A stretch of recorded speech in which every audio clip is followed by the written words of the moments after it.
did the witness who were in the house say about the skin complexion of this person that you are describing to the magistrate in your affidavit? My Lord, I've indicated that I think about 3 said dark. The other ones did not mention the color, the complexion, my Lord. I think we dealt with that point, my Lord. I seriously imagine Gininda's Gininda's jaws are clenched because the 5 accused are laughing at him, or rather accused number 3, 4, and 5. They're really chuckling because yes, Nisi has asked this question so many times, and you know the good Gininda says, my Lord, I've indicated, okay, we dealt with this already. I said 3 said dark and the others didn't. And you know what, in all fairness, he is right. They had just done this less than an hour ago. But one thing about Nisi, he's going to keep asking. He's going to keep asking, and the 3 accused, just seeing them laugh, or at least trying not to laugh, that's even hilarious on its own. Let's continue on. There was also a mention of dark brown, my Lord. So, but the others did not mention that the first suspect was dark in complexion. Thank you. Now,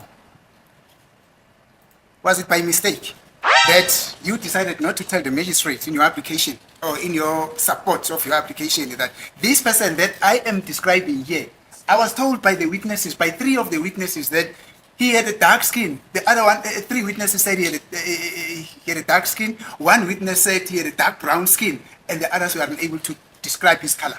Was it by mistake that you did not include that in your confession? I'm sorry, in your affidavit? Yes, my Lord. I'm not sure what we're busy with now, but in any case, the witness says he gives a summary, you know, when making this application to the magistrate. Must he now give such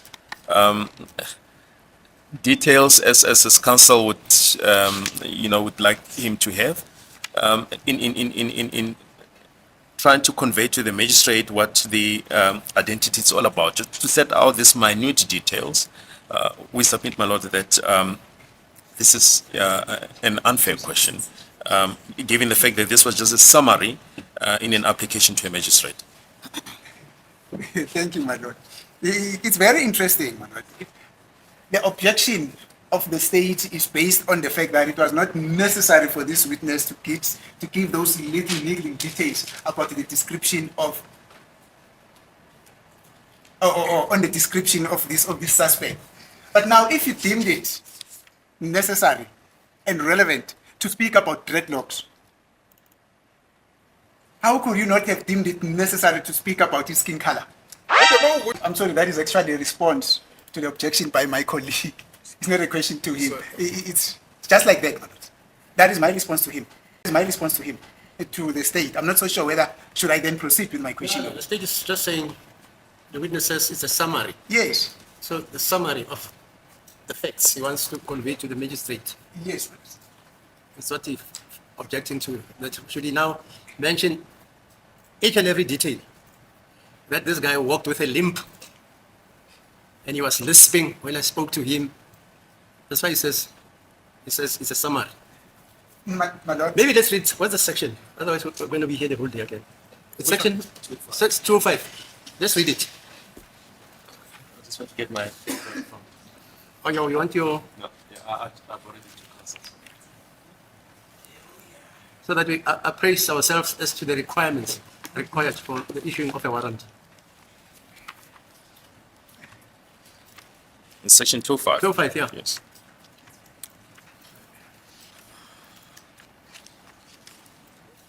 But the section reads as follows. And the heading is: a judge, regional court magistrate or magistrate may take evidence as to alleged offense. Subsection 1. A judge of a high court, a regional court magistrate, or a magistrate may, subject to the provisions of subsection 4 and subsection 15 of the Regulation of Interception of Communications and Provision of Communication-Related Information Act, number 2002, upon the request of a Director of Public Prosecutions or a public prosecutor authorized thereto in writing by the Director of Public Prosecutions, require the attendance before him or her or any other judge, regional court magistrate or magistrate, for examination by the Director of Public Prosecutions or the public prosecutor authorized thereto in writing by the Director of Public Prosecutions of any person who is likely to give material or relevant information as to any alleged offense, whether or not it is known by whom the offense was committed, provided that if such a person furnishes that information to the satisfaction of the Director of Public Prosecutions or public prosecutor concerned prior to the date on which he or she is required to appear before a judge, regional court magistrate or magistrate, he or she shall be under no further obligation to appear before a judge, regional court magistrate or magistrate. Then subsection 2 is really not relevant. Subsection 3, the examination of any person under subsection 1 may be conducted in private at any place designated by the judge, regional court magistrate or magistrate. And subsection 4, a person required in terms of subsection 1 to appear before a judge, a regional court magistrate or magistrate for examination, and who refuses or fails to give the information contemplated in subsection 1 shall not be sentenced to imprisonment as contemplated in section 189 unless the judge, regional court magistrate or magistrate concerned, as the case may be, is also of the opinion that furnishing of such information is necessary for the administration of justice or the maintenance of law and order. Those are the provisions of section 255. So in simple terms, to subpoena a person who might have information regarding the commission of an offense. Is it please the court, my lord? I'm not so sure whether I need to proceed. Yeah, I proceed. stop, my lord. Thank you. Now, Brigadier, we are telling the magistrate that may you kindly assist me to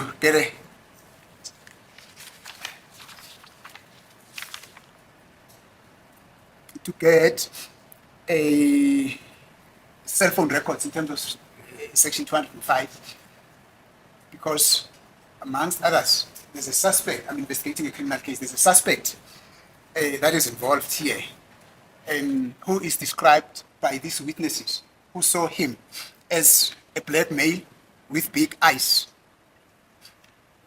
having dreadlocks, wearing a khaki or brown jacket or a top and a hat. He was shorter in height than the second suspect.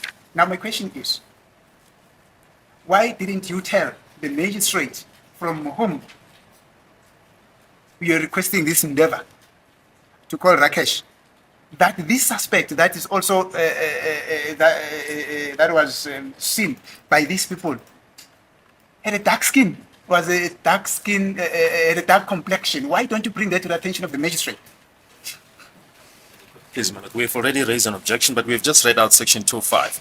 All that the section requires is that the person should have information regarding the commission of an offense. As to this detailed minutiae that my colleague refers to, that is not mentioned in the section.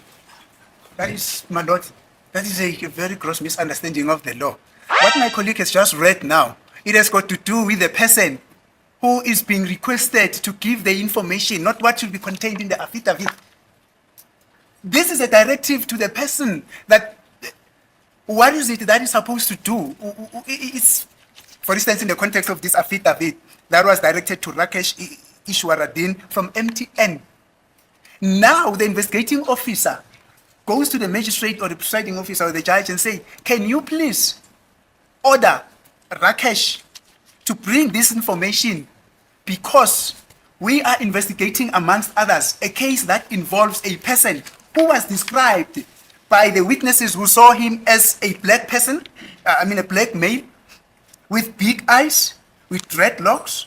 He wore a khaki or a brown jacket or a top and a hat. He was shorter in height than the second suspect. Now my question is, why did he omit to tell the magistrate that the same witnesses who told him that this person was a black male with dreadlocks, wearing khaki, top jacket or hat, he was shorter in height than the second suspect, also had a dark complexion? That's my simple question. Why did he omit to tell the magistrate that? Yes, my lord. My lord, as I've said, this is a summary. You summarize, that's how Section 205 applications are done. Even when you go for the Section 43 application, you summarize. If you have to include each and every context, I'm not sure how many pages you will write, my lord, because then I'm expected to say, others are saying is dark, others are saying dark brown, others are contradicting the other ones, others are saying revolver, others, because it's a description of what happened. That's not how you do the application. That's not at least how I know it's done, my lord. This is a summary. It was a summary of what I was bringing to the attention of the magistrate and the reasons thereof. The reasons were the subpoenas of the numbers that were not known to the state when the offense was taking place, and they were subsequently known at the time when I made the application, my lord. And my lord, what perhaps should be noted, because I think maybe we are not on the same page with Advocate MNISI.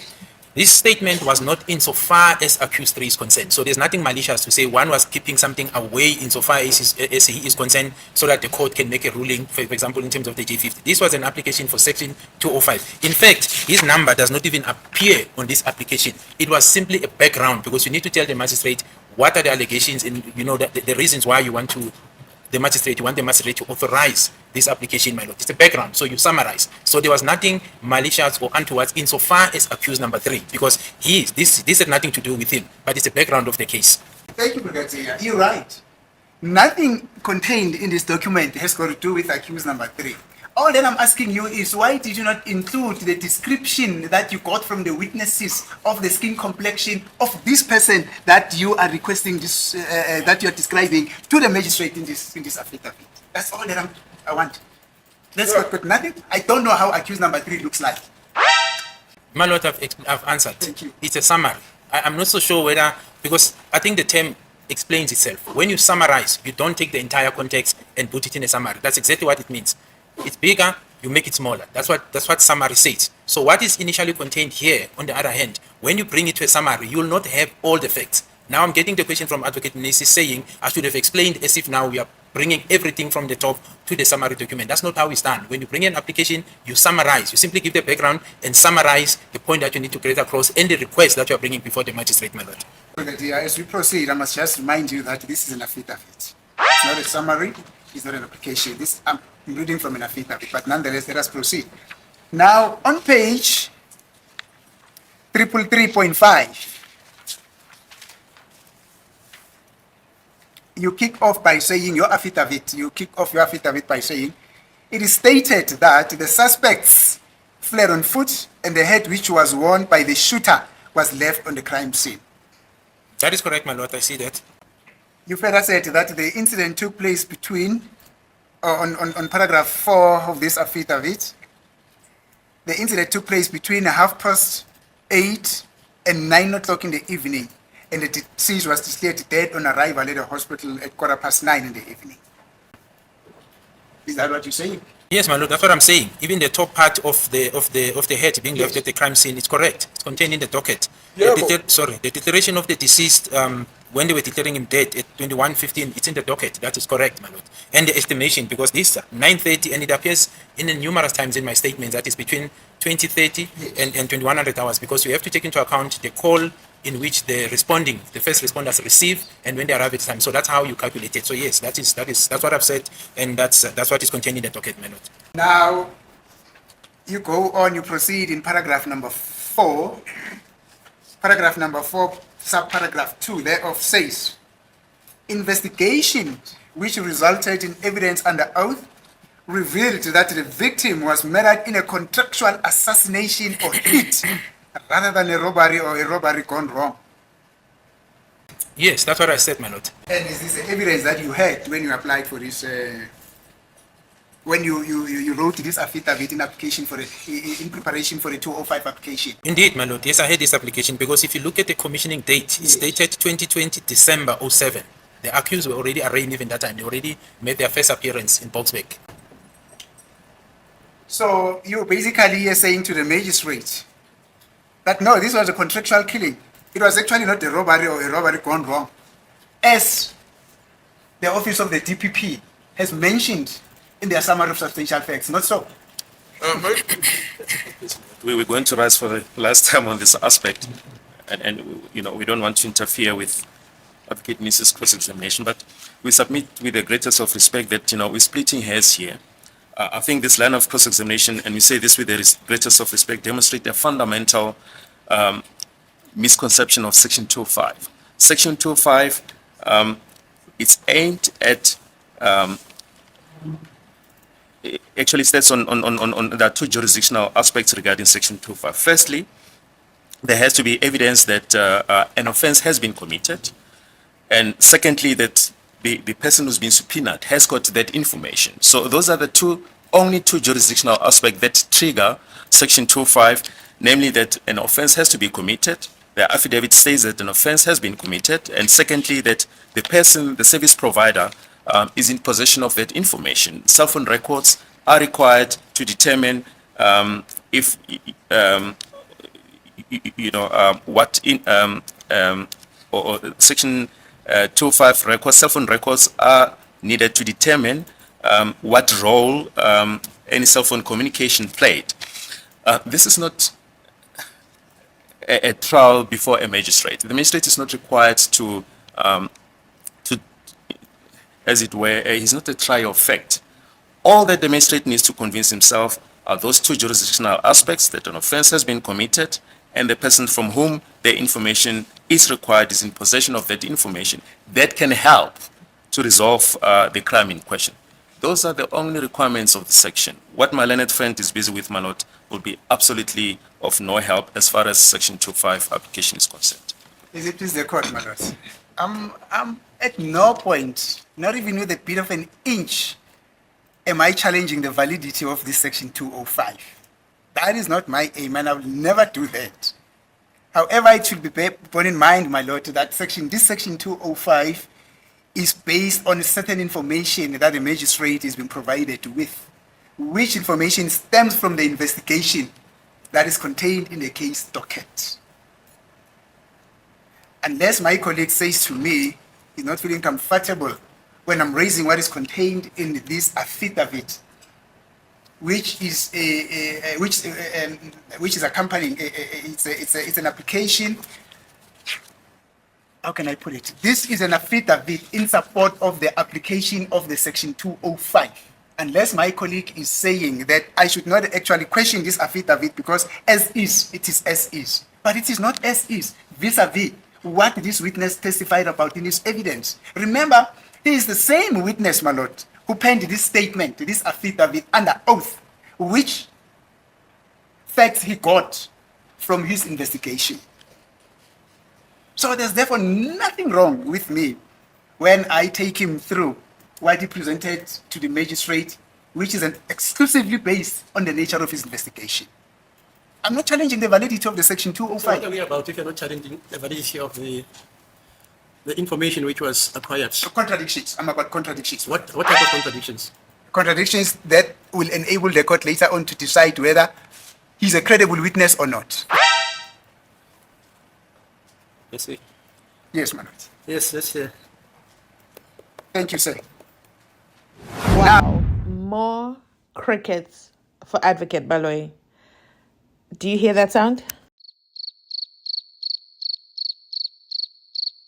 Did the judge really just ignore Baloyi's objection, where Baloyi even says, we are going to rise for the last time on this aspect, okay? This section 205 in Tontoni, I don't know what MNISI is doing, but he needs to stop. This is not how it's done. This is not the application of the law. And MNISI says, just shut up, okay? Just shut up. I take several seats because I'm done with you. You don't understand the law. I know you think you do, but I'm going to tell you what it is. And then the judge interjects and says, okay, fine. What is your point in all this? And MNISI says, contradictions. Duh. Contradictions that will enable the court to decide whether Gininda is a credible witness or not. Listen, I did not know where to look. I thought, oh my God, Gininda at this point, this is when he's really going to pull out a firearm. How can MNISI say this out loud to Gininda? And let me tell you something, MNISI is going to pay for this. I don't know when, but Gininda is not going to take this lying down. Or will he? He literally says, I want to prove that he's not a reliable witness. Let me know in the comment section down below how MNISI is doing in discrediting Gininda. From where I'm sitting, I get it. He's doing a fantastic job. No, he's doing a brilliant job. No, he's really holding down the fort. If at all anything, the captain of the ship right now is MNISI Wemvula. Oh my goodness. But here's the thing. He's not done yet. He has to maintain this momentum and continuously break down everything that the Brigadier has ever done. If the Brigadier ever did a shortcut, break it down. Okay? So that is what Baloyi is against. Because he's seeing, oh my God, I'm going to lose. If I lose Gininda as a credible witness, who do I really have? Zungu Naiza? Absalom Zungu? Come on now. Because, wow. But the thing is, the judge chuckles. The judge chuckles. So it's an uphill battle for MNISI. Will he make it? Let's continue listening on. Now, you are saying in your affidavit that the evidence which you heard under oath revealed that the victim was murdered in a contractual assassination or a hit rather than a robbery which has gone wrong. Now, before you answer, let me complete my questioning. Are you aware that what you have just said here totally contradicts the summary of substantial facts that are contained in the indictment? That you are saying this was a hit when the summary of substantial facts are saying that this is a robbery that went wrong. And in fact, you are saying, sir, it was a hit and not a robbery which has gone wrong. Do you see that? Well, again, my lord, we want to rise on a different aspect. And we'll find authority to this aspect that the motive for the commission of an offense need not be disclosed by the state in the formulation of the charges. So whatever the motive was for the commission of the offense is irrelevant. If someone has been murdered, what the motive thereof was, my lord, is absolutely irrelevant. The fact of the matter is that murder was committed. We submit, therefore, that what my learned friend is trying to elicit from this witness is it's not in keeping what the law says. It says motive for the commission of an offense is irrelevant. This is the court, my lord. Again, I submit, my lord. There is a dire misunderstanding of the Criminal Law Amendment Act. What is that act now that deals with the minimum sentences? The Criminal Law Amendment Act 105 of 1997. Yes, that act is very specific, my lord. And subsequent to that act, so many authorities have come. And if my colleague says that in the indictment you don't need to put a motive, as I'm saying, it's a misunderstanding of the law, my lord, because you need to put in the indictment information that will enable the accused to plead thereto, to enable him to conduct his defense in terms of what the charge sheet says. But nonetheless, my lord, I'm not talking motive here in my cross-examination. I am simply bringing it to the attention of this witness that is he then aware that what he's telling this magistrate, he's saying to the magistrate, look, this was a contractual assassination. He has said he does not know why Kelly would have wanted to kill Senzo because he has not investigated that. But all that he knows is that this was a contractual assassination. But the summary of the substantial facts are saying this is robbery or a robbery which has gone wrong. Now I am saying to you, are you then aware that you're basically negating what the summary of substantial facts contain when you say, no, this was not a robbery or a robbery which has gone wrong, but it was a contractual killing? Is he aware that he basically negates what is contained in the indictment? That's all that I'm asking him. I'm not talking motive. I also don't know why Senzo was killed. He also has said that he does not know why Senzo was killed. Contradictions. Thank you, man. My lord, I'm not sure. Should I answer? Should I respond? I don't know. My lord, look, if I have to comment, firstly, to say or to make an assertion that this statement 8333 contradicts what I've said in my evidence in chief is not correct, because it is in line with what I've said. That's number one. Sorry, Brigadier. Just to correct, I am not saying it contradicts your evidence in chief.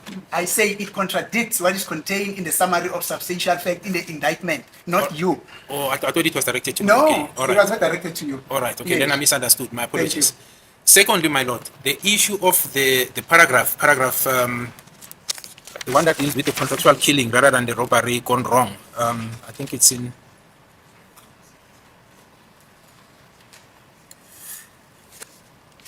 Just want to find it, my lord. But basically, the paragraph that refers to. Sorry, Brigadier. I realize that it's almost 1 minute past 1. If you want to go through that, I can request an adjournment, then we go on lunchtime, and then the No, let me just put. Come and respond to it when you come back. No, let me just put it. Oh, you want to deal with finish it? Yeah, let me Okay, just that's deal with fine. it. It will be Yes. short, my lord. What I'm saying, my lord, is that the paragraph that refers to the incident being a hit rather than a robbery gone wrong. I also dealt with it, my lord, when I applied for the warrant of arrest of the accused.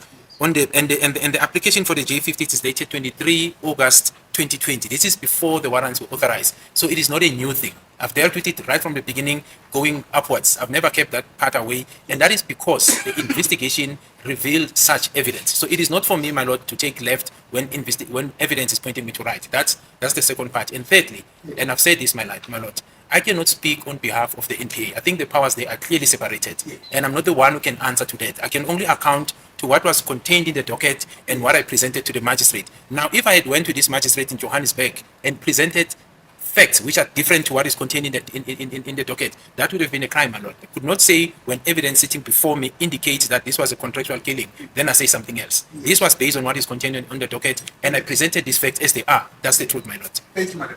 May I request for an adjournment for lunchtime? Thank you, madam.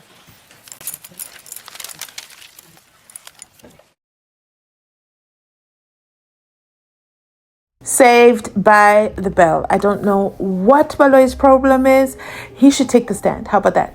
He should take the stand and answer the questions the way he wants, because you see, it's not make sure. Okay, his behavior is not make sure, especially the fact that he's not catching on. He's not catching on that Judge Rata said MNISI can ask any question he wants. You can ask this witness any question that you want. Any question. And then MNISI goes, no, I'm only going to ask questions relevant to this case. And the judge says, any question that you want. That's how I would have responded, okay, to the judge when Baloy objects. But it's unnecessary, okay? It's not even necessary for me to make any suggestions because MNISI's got it handled, okay? He's got it on lockdown, okay? Wow. I mean, brilliance overload over there. Something's happening with Baloy.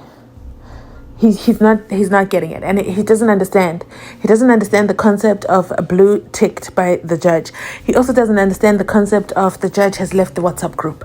Like, can he not see Judge Rata left the group? He can't see that message. Like, something is wrong, and I'm highly concerned if he's going to continue disrupting MNISI's cross-examination, especially if MNISI is going to keep on with his cross-examination even after you've objected. But even worse, Gininda is eager to jump in to answer. I mean, did you guys notice that? But what is even more funny is now that they've requested adjournment for lunch, Baloy was ready to jump up and down and respond before they go for lunch. And the judge said, nope, I'm walking away. We're done with this nonsense. We are done.